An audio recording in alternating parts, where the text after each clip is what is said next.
Toyota's subcompact car before the Yaris was the very cute and efficient Toyota Echo. Today, as more and more people are becoming concerned about the rising cost of fuel and how much they're polluting, a good used Echo might just be a good buy.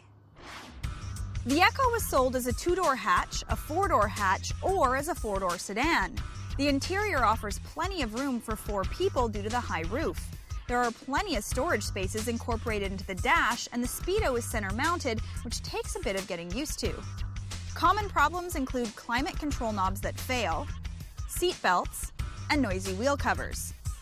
Even though these cars were not expensive new, they hold their value well. Asking prices range from the $9,000 to $15,000 range.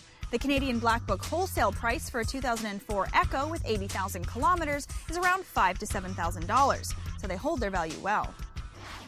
Even though these vehicles are just basic transportation with not a lot of power, they're actually a lot of fun to drive, and they're a great option if you're looking for an inexpensive way to get from point A to point B.